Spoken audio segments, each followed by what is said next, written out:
Doctor साहब, field marshal की ज़ेर सदारत आज कोर कमांडर कॉन्फ्रेंस हुई जिसमें पाकिस्तान और सऊदी अरब के दरमियान दिफाई मुआहदे का भी खैर मकदम किया गया। इसके अलावा फ़लस्तीन के हवाले से भी गुफ्तगू हुई है। कोर कमांडर्स कॉन्फ्रेंस का एलामी इम्पोर्टेंट और उसमें जो है वो एक तो ज़ाहिर है कि भारत की तरफ से जो बयानात आ रहे हैं इन दिनों उसका जवाब दिया गया है, लेकिन एक शाइस्ता अंदाज में दिए। वहाँ से तो अजीब ही तरह से बात होती है।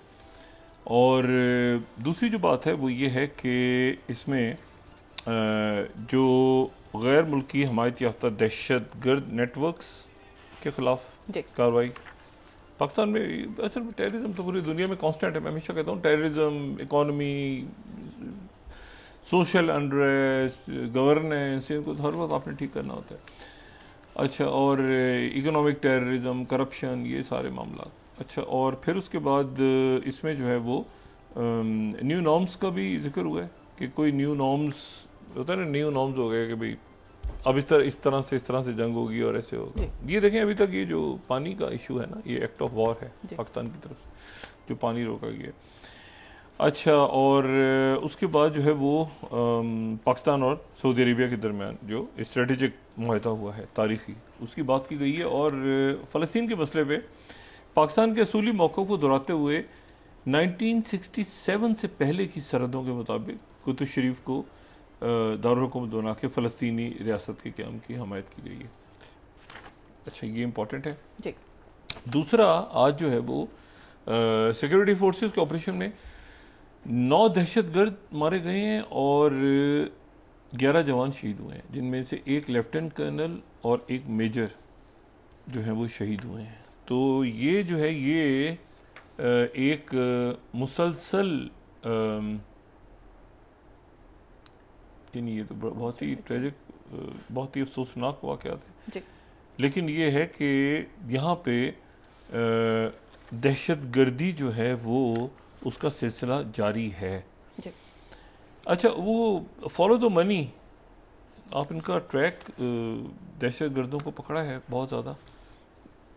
और पाकिस्तान, मेरा ख्याल है कि ये दहशतगर्दी की ये जो ताज़ा लहर आई हुई है, इसकी बिल्कुल रूट कॉजेज़ तक पाकिस्तान के अदारे पहुँचे हुए। उसकी वजह यह है कि ये इधर से ही होता रहा है ना सारा, इधर ही दाएं बाएं आगे पीछे सारा। तो वो अब कैसे इस पे काबू पाते हैं ये देखना है, सही, और पालेंगे इंशाल्लाह। अच्छा, इसमें बाकी जो इश्यूज़ हैं, 2-3 इश्यूज़।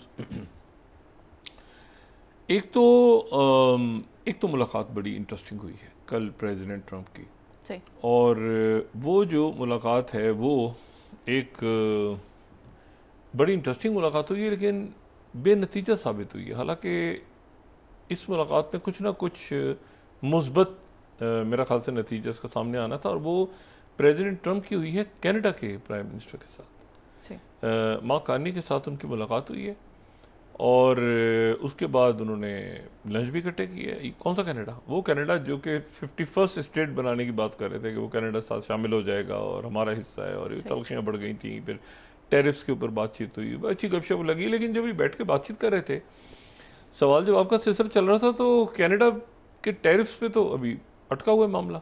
कनाडा की इकॉनमी अच्छी नहीं है, दुनिया भर की जो इकॉनमीज़, जो माशी हालात हैं वो अच्छे नहीं हैं। और मैं ये बार बार बात कहता हूँ कि पाकिस्तान में अखराजात इतने ज़्यादा हैं, हुकूमती और रियासती सतह पे इतने ज़्यादा अखराजात हैं। आप इश्तिहारात उठा लें, आप तकारीब उठा लें, आप इतने अखराजात हैं पाकिस्तान में कि कभी कभी ऐसा लगता है कि पता नहीं दुनिया भर की किसी को अलग ही यहाँ पे खर्चे हो रहे हैं। मतलब बहुत कॉस्ट कटिंग हम कर सकते हैं कई जगहों पे, लेकिन वो अखराजात बहुत ज़्यादा हैं हमारे। बहरहाल, तो ये तो कनाडा उन मुल्कों में थे जिनकी मईशत अच्छी नहीं है इस वक्त और बहुत अंडर प्रेशर है, और उनकी ग्रोथ भी कोई अच्छी नज़र नहीं आ रही। अब इन हालात में वो टैरिफ्स का मसला हल होना था, लेकिन वो टैरिफ्स का मसला हल नहीं हुआ, बल्कि वो सवाल जवाब में वो बात ही कोई और होती रही। उनसे बात होती रही कि जी ये बताएं आप कि ये आप मुख्तलिफ़ शहरों में जो नेशनल गार्ड्स तैनात कर रहे हैं ये क्यों कर रहे हैं। फिर उसके बाद जो है वो गज़ा पे बात हुई, फिर और मामलात पे बात हुई। तो उन्होंने कनाडा की तारीफ़ की उन्होंने कहा कनाडा के लोग बहुत अच्छी खबरें सुनेंगे जल्द, लेकिन ये है कि ब्रेक थ्रू नहीं हुआ। जो कनाडा के वज़ीर आज़म को तवक्को थी इस बात की कि, और ये वज़ीर आज़म जो है कुछ महीने पहले ही आए हैं, पिछले वज़ीर आज़म जो हैं वो बर्दाश्त नहीं कर पाए थे ट्रम्प साहब का जो धक्का था, वो 51st स्टेट और गवर्नर और ये जो सारी बातें की।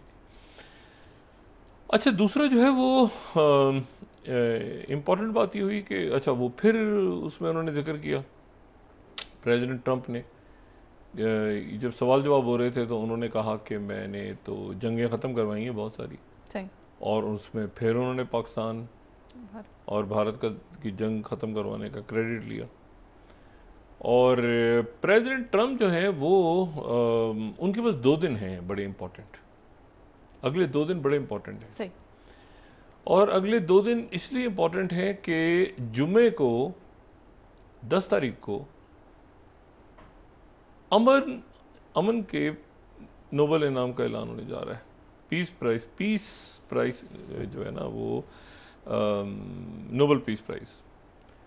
तो अब इम्कानात कम है, लेकिन प्रेसिडेंट ट्रंप अभी जो है ना वो उन्होंने कोशिश नहीं हारी, और इसीलिए वो बार बार जो तकारीर भी करते हैं, मिलते भी हैं, तो वो सारी जंगों को दोहराते भी हैं, सब कुछ करते हैं, और वो ये चाह रहे हैं कि फौरन गजा के अंदर जंगबंदी का ऐलान हो जाए। अच्छा, जो डेनमार्क के अंदर ये कमेटी बैठी हुई है जो वहाँ पे, और बाकी यूरोप के मुल्कों में, और केमिस्ट्री के तो नोबेल प्राइजेस का ऐलान हो गया, बाकी हो गया, जो अमन का है वो ऐलान होना है जुमे को। अच्छा, इसमें जो एक बात इम्पोर्टेंट है वो ये है कि प्रेसिडेंट ट्रंप जो हैं वो जेरेड कुशनर और स्टीव विटकॉफ और ये सारे लोग तो वो पहुँचे हुए हैं वहाँ पे, मुज़ाकरात में शामिल हो गए हैं, और अच्छा बड़ा डेलीगेशन गया। उससे पहले नेशनल सिक्योरिटी काउंसिल की मीटिंग भी हुई है वहाँ पे ओवल ऑफिस में, और मिले भी हैं सारे, बात भी हुई है कि इसको हर हाल में बस ख़त्म करना है। और प्रेसिडेंट ट्रंप ने गालिबन तुर्क सदर रजब तैयब एर्दोगन से बात भी की है, और उनसे बात भी की है, और उनसे बात करके उन्होंने कहा कि आप भी इसमें इन्वॉल्व हों। अब तुर्की के जो तुर्किया के जो सदर हैं रजब तैयब एर्दोगन, उन्होंने कहा है कि प्रेसिडेंट ट्रंप ने उनसे कहा है कि इसमें तो तुर्किया भी अब प्रॉपरली इन्वॉल्व हो गया, और तुर्किया ने इन्वॉल्व होते ही नेटो का एक रुकन है तुर्किया, उसकी बड़ी एक मजबूत मुल्क है, और उनके जो रहनुमा है वो भी बड़े मजबूत हैं। तो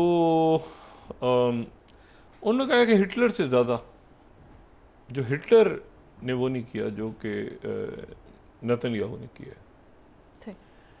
इसको ये देखें जंग नहीं है, ये एक कत्ल आम है। जब तक इसको जेनोसाइड आप नहीं कहेंगे, जंग तो फौजें तो नहीं लड़ रही ना वहाँ पे। तो अब तुर्किया इसमें बाकायदा इन्वॉल्व हो गया, और उनकी जो नेशनल इंटेलिजेंस है उसके जो चीफ हैं इब्राहिम कालीन, गालिबन या खलीन जो नाम है उनका, वो भी जो है वो काहिरा पहुँच गए और मुज़ाकरात में बाकायदा शामिल हो गए। अच्छा, ये इन्होंने पीएचडी की हुई है इस्लामिक स्टडीज़ में, जो इनके इंटेलिजेंस चीफ हैं जी, इन्होंने पीएचडी की हुई है इस्लामिक स्टडीज़ में जॉर्ज टाउन यूनिवर्सिटी से। और हुसैन नसर, जो वली नसर, प्रोफेसर वली नसर, जिनसे कुछ अरसे हमें भी इस्तिफ़ादा हासिल हुआ तालीम हासिल करने का, उनके वालिद जो बड़े ज़बरदस्त वहाँ पे जॉर्ज अमेरिका में ही हैं, उनके ये स्टूडेंट जॉर्ज टाउन में रहे हैं, ठीक है, हसन नसर जो है। और उसके बाद इन्होंने, उससे पहले इन्होंने मलेशिया से इस्लामिक स्टडीज़ के फिर प्रोफेसर भी रहे हैं उनके इंटेलिजेंस चीफ। तो ये बड़ी एक इंटरेस्टिंग बात है कि वो इस वक्त बराह रास्त इन्वॉल्व हैं, और ये 2023 के शुरू से लेके अब तक क्या कुछ नहीं हुआ। आप सीरिया को देख लें, आप वहाँ पर पीकेके को देख लें, आप हमास और गज़ा और बाकी मामलात और यूक्रेन और जो, तो उनके इंटेलिजेंस चीफ बहुत कुछ हो रहा है तुर्किया में, तो वो भी पहुँच गए हैं इस वक्त काहिरा। और कतर के जो वज़ीर आज़म हैं शेख मोहम्मद बिन अब्दुर्रहमान सानी, वो भी पहुंच गए हैं मिस्र।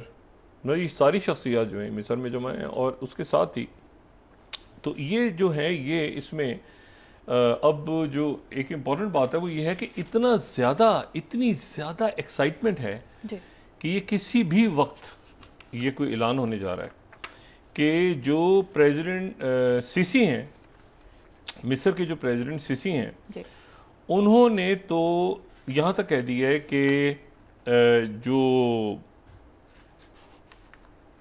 प्रेसिडेंट ट्रंप हैं उनको मैं दावत देता हूँ मिस्र आने की कि वो जो जंग बंदी और जो कॉम्प्रिहेंसिव प्लान जैसे ही उसका ऐलान हो जाए तो वो फौरी तौर पे वो इजिप्ट आ जाए प्रेसिडेंट ट्रंप।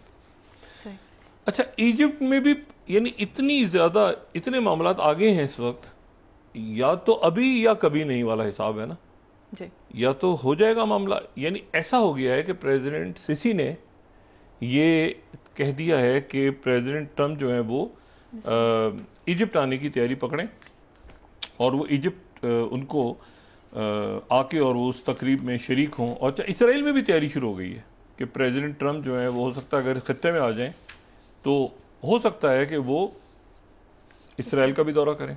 सही। लेकिन साथ ही एक ये परेशानी भी हो रही है कि ऐसा ना हो कि वो गजा में कहें कि मैंने गजा भी जाना है। तो ये प्रेसिडेंट ट्रंप को बाकायदा इजिप्ट की तरफ से ये बात हुई है कि प्रेसिडेंट ट्रंप को बुलवाया गया, कहा गया है कि जी अगर ये जैसे सीज़फायर होता है और कॉम्प्रिहेंसिव प्लान आगे बढ़ता है तो आप यहाँ पे आ जाएं। अच्छा, इसमें जो तो ये यहाँ तक मामला जो है वो आगे बढ़ चुके हैं। अच्छा, फिर इसमें जो एक इम्पॉर्टेंट बात है वो ये है कि जो फ़लस्तीनी इस्लामी जिहाद ने भी हमायत कर दी है। ये बात मैंने कल भी की थी कि फ़लस्तीनी इस्लामी जिहाद, हमास, फ़लस्तीनी इस्लामी जिहाद, जो फ़तह है, फ़लस्तीनी अथॉरिटी है, ये सारे के सारे लोग जो हैं ये काहिरा में मौजूद हैं और फ़लस्तीनी इस्लामी जिहाद के लोग भी मौजूद हैं मिस्र में।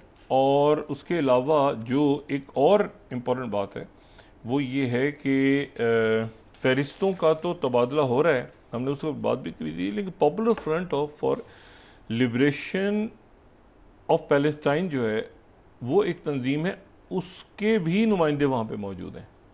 ठीक है, PFLP। अच्छा, PFLP जो है वो इसलिए वो ज़रा उसकी सिग्निफिकेंस इसलिए है कि ये जो है ये एक सेकुलर लेनिनिस्ट मार्क्सिस्ट जमात है फ़लस्तीनियों की। सही। इसकी इम्पोर्टेंस ये है, एक तरफ तो आपको हमास नज़र आ रही है, एक तरफ फतह नज़र आ रही है, लेकिन ये जो है ये एक्सट्रीम लेफ्ट या लेनिन और मार्क्स को मानने वाली एक तंजीम है जो उनके नज़रियात पे काम करती है। ठीक है, ये जो popular front for liberation of Palestine, और एक वक्त ऐसा था जब ये PLO के बाद, ये फतह के बाद ये सबसे ज़्यादा पॉपुलर जमात थी फ़लस्तीनियों की। अब इसकी पॉपुलैरिटी कम है, लेकिन जो अहमद सादात हैं, अहमद सादात जो प्रिजनर हैं, ठीक है, और अहमद सादात जो कि 2001 से जेल में हैं, और उनको कहा जाता है, मरवान बरगुती तो सबसे ज़्यादा पॉपुलर है ना, उनको कहा जाता है सबसे ज़्यादा पॉपुलर है मरवान बरगुती। मरवान बरगुती जो है वो सबसे ज़्यादा पॉपुलर हैं और वो अल-फतह का जो अस्करी विंग है तंजीम, उसके वो सरबराह हैं। लेकिन जो सबसे ज़्यादा ख़तरनाक कहते हैं ना इसराइली, अगर तमाम कैदियों में, तो वो अहमद सादात को कहते हैं। अहमद सादात को 74 साल के हो गए हैं और उनका ताल्लुक जो है वो popular front for liberation of Palestine से है, जो कि एक मार्क्सिस्ट और लेनिनिस्ट पार्टी है, ये ज़हन में रखें। और ये जो है ये रिहावम ज़ेवी 2001 में एक इसराइली वज़ीर के कत्ल और दूसरे वाक़यात में इनको सज़ा हुई है। ठीक है, इनका नाम जो है वो मरवान बरगूती के साथ रखा हुआ है हमास के लोगों ने कि ये भी साथ रहे होंगे। सही।